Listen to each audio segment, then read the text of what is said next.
แต่ถามเจ้าของซุมือว่าเฮาคือเป็นคนแบบนี้อ้ายฝันเกินโตไปบอกคนดีที่แอบหักเจ้าทั้งที่เฮาบ่สมกันบ่มีวันที่เฮาสิคู่ควรอย่าไปกวนใจเจ้าให้มองเศร้าสมก้อนขี้ดินมาสิสมกับดาวคือความหักของสองเฮามันเป็นไปบ่ได้เจ้าสำนางฟ้าอายแค่มาวัดแค่บักมาจอนจาดบ่มีเจ้าของมีสิทธิ์แค่ได้หมายปองแต่ครอบครองบ่ได้ย้อนหูโตเจ้าของดีเป็นได้สำนี้เลยต้องเจียมใจ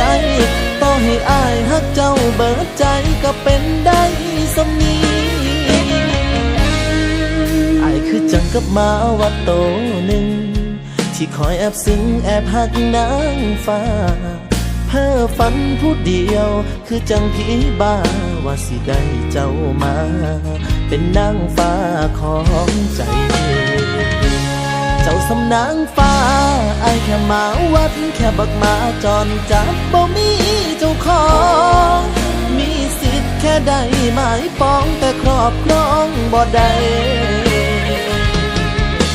ย้อนหูโตเจ้าของดี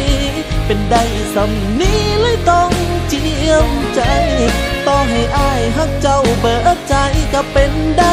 สำนี้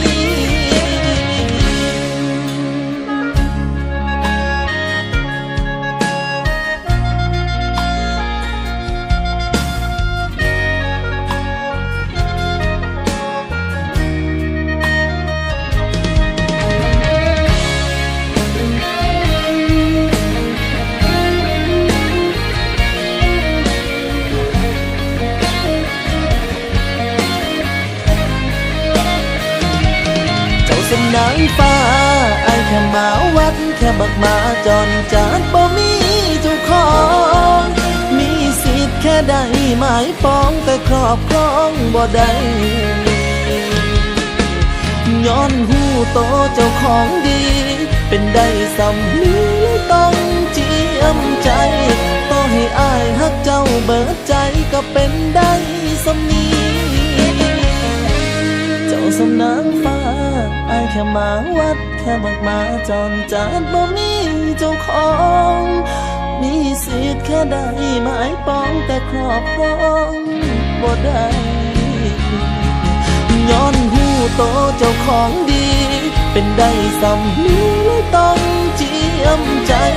ต่อให้อายฮักเจ้าเบิดใจก็เป็นได้สำนี้ไอ้บืนฮักเจ้าแปะตายก็เป็นได้